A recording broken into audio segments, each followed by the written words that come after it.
থেকে ডক্টর সায়েম আমির ফয়সাল। ক্যাশলেস ইকোনমিতে রূপান্তর হলে ব্যাংকিং সেক্টর, ছোট ব্যবসায়ী ও সাধারণ গ্রাহকের সম্পর্ক কিভাবে বদলে যেতে পারে? ধন্যবাদ আমাকে আমন্ত্রণ জানাবার জন্য। আমাদের সম্মানিত সহযোগীদের আমার শুভেচ্ছা এবং দর্শক শ্রোতা যারা আমার বক্তব্য শুনছে সকলের উদ্দেশ্যে আমার সালাম।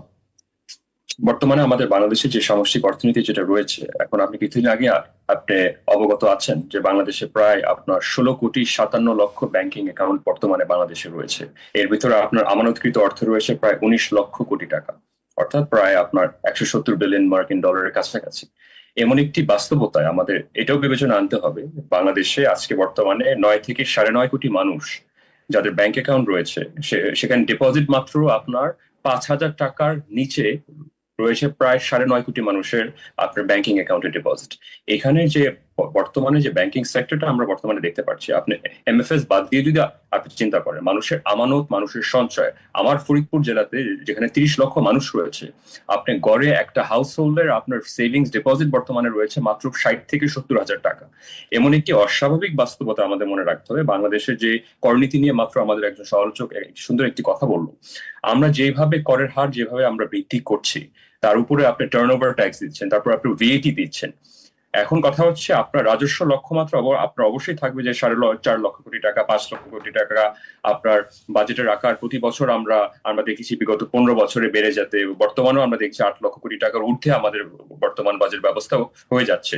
আমাদের মূল টার্গেটে রাখতে হবে যে আমাদের আয়ের পরিধি যদি আমরা বৃদ্ধি করতে পারি, তাহলে কিন্তু আমাদের রাজস্ব লক্ষ্যমাত্রাটা আমরা অর্জন করতে পারবো। বাংলাদেশে অবশ্যই এটা অবশ্যম্ভাবী যে একটা ক্যাশলেস সোসাইটি হবে। আপনি মালয়েশিয়া, থাইল্যান্ড, ভিয়েতনাম, আপনার কলকাতা, আপনার ইন্ডিয়ার যদি আপনার 27টার ভিতরে 25টা রাজ্য কিন্তু আমরা দেখতে পাই যে প্রায় কিন্তু আমরা দেখছি যে 30, 50, 60, 70% আপনার ক্যাশলেস ইন্টিগ্রেশন কিন্তু হচ্ছে। ওইসিডি দেশগুলোতে কিন্তু সরাসরি কিউআর পেমেন্টের মাধ্যমে হয়, আপনার অ্যাপল ওয়ালেট থেকে শুরু করে, গুগল পে থেকে শুরু করে। আর এটা এখন না, আরো 10 বছর আগে থেকে কিন্তু আমরা ব্যাপক ট্রানজাকশন দেখেছি। তো বাংলাদেশে পিছিয়ে থাকার নানা কারণ আছে। আপনি দেখবেন ঘুষ বাণিজ্য থেকে শুরু করে, যেটা সব থেকে বাংলাদেশের বড় প্রবলেম, টেন্ডার বাণিজ্য থেকে শুরু করে, আপনার চাঁদাবাজদের আপনি কি করে আপনার ক্যাশলেস সোসাইটি থেকে তাদেরকে আপনার অন্তর্ভুক্ত করবেন? মালিক তারা তো কোনোভাবেই চায় না যে আপনার সেটা আপনার ক্যাশলেস হোক। অ্যাবসলিউটলি। এবং রিজনিংটার কিন্তু একটা যৌক্তিকতা আছে। এই কারণে আমি বলছি, বাংলাদেশে যারা পলিসি মেকার যারা রয়েছে, তারা কিন্তু আসলে আইদার আপনি দেখবেন যারা ব্যবসার সাথে হয়তো তারা সম্পৃক্ত নয়, অথবা যারা ব্যবসা করছে তারা কোনোভাবে দেখবেন পলিসি লেভেলে তারা সম্পৃক্ত হচ্ছে না। এই যে বর্তমানে যে দূরত্বটা রয়েছে, এই কারণে আমরা দেখতে পাচ্ছি যে আমাদের যে রাজস্ব লক্ষ্যমাত্রাটা নির্ধারণ করা হচ্ছে, আপনি ফ্ল্যাট একটা 27%, 30%-এর যখন আপনারা একটা রাজস্ব একটা লক্ষ্যমাত্রা আপনি একটা ব্যবসার উপরে চাপিয়ে দিচ্ছেন, কর্পোরেট ট্যাক্স, তার উপরে আপনার ইন্ডিভিজুয়াল ইনকাম ট্যাক্স, আসলে এমন একটি অস্বাভাবিক বাস্তবতায় বাংলাদেশে আসলে সত্যিকার অর্থে হালাল ভাবে ব্যবসা করে টিকে থাকা, এটা কিন্তু অত্যন্ত চ্যালেঞ্জিং। বাংলাদেশের অধিকাংশ মধ্যমায়ের ব্যবসায়ীরা কিন্তু নেক টু নেক আজকে কিন্তু বর্তমানে বেঁচে আছে।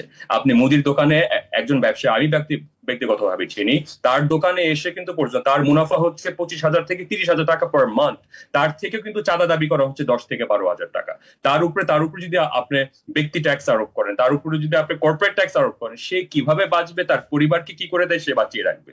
তো এগুলা বাস্তবতা যখন আমাদের কর্পোরেট ইকুয়েশনে নেওয়া হচ্ছে, আপনার পলিসি লেভেলে যখন ডিসকাশনে নেওয়া হচ্ছে, আমরা বোর্ডরুমে আমরা নানা ধরনের আলোচনা করছি, এই মুহূর্তে বাংলাদেশে 7.5 কোটি মানুষ সরাসরি দারিদ্রতার সীমার নিচে বর্তমানে বসবাস করছে। এটা কিন্তু অ্যাবসলিউটলি একটি অস্বাভাবিক বাস্তবতা। এবং আপনি যদি অফ দ্য রেকর্ড যদি সরাসরি যদি আপনি কুড়িগ্রামের মতো একটি জেলায় যান, লালমনিরহাট জেলায় যান, পিরোজপুরে যদি আপনি যান, অধিকাংশ জেলাতে যে ভয়াবহ বাংলাদেশের অবস্থা রয়েছে, যে অর্থনৈতিক যে ভয়ঙ্কর যে বৈষম্য রয়েছে, এটি আসলে এমন একটি অস্বাভাবিক বাস্তবতায় আপনার ক্যাশলেস যে ট্রানজিশন বা ডিজিটাল ইকোনমির একটা সরাসরি যে ট্রানজিশন হওয়ার কথা ছিল, এরকম বৈষম্যমূলক একটি বাস্তবতায় আপনি এত সহজে আপনি ট্রানজিশন করতে পারবেন না। এটা ইউটোপিয়ান স্কুল অফ থট। জি জি, জনাব ফয়সাল, নগদ টাকার চাহিদা কমার বদলে বাড়ছে, তাহলে কি বাংলাদেশের অর্থনীতি এখনো নগদ নির্ভর মানসিকতা থেকে বাড়াতে পারে নাই?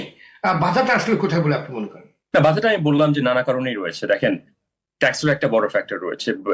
বাংলাদেশে এখনো মানুষ কিন্তু আপনি দেখবেন যে ই কমার্স, এফ কমার্সের যে ডেভেলপমেন্ট হওয়ার কথা ছিল, আজকে বাংলাদেশে আপনি দেখবেন যে কৃষকের থেকে যখন আপনি ঢাকা পর্যন্ত একজন ক্রেতার কাছে আপনার একটা সবজি বিক্রয় হয়, আপনার 14 ঘাটে চাঁদা দিয়ে তারপরে কিন্তু দাম, যেটা 10 টাকার একটা পণ্য, দেখা যায় যে ঢাকায় আসতে আসতে 120 টাকায় বিক্রয় হচ্ছে।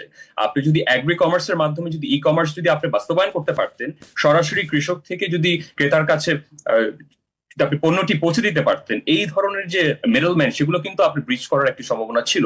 বাংলাদেশে আমাদের যে প্রবণতাগুলো রয়েছে, আমি মনে করি যে আমাদের মিডল ইনকাম যারা ব্যবসায়ী রয়েছে সেখান থেকে যদি সরকারের কিছু সাপোর্ট যদি আমরা আসলে সরাসরি আমরা দিতে পারতাম, বিশেষ করে লজিস্টিক্যাল যে সাপোর্ট গুলো, যেটা বর্তমানে আমি মনে করি ব্যবসায়ীদের আমি মনে করি ব্যাপক একটি ঘাটতি রয়েছে। এবং অন্তর্বর্তীকালীন সরকার কাছ থেকে যেটা আমরা মনে করেছিলাম যে ব্যাপক একটি প্রত্যাশার একটি জায়গা ছিল, সেই জায়গা কিন্তু আসলে আমরা সত্যিকারের সেই আকাঙ্ক্ষার স্থানে কিন্তু আমরা সত্যিকার অর্থে পৌঁছাতে পারি নাই।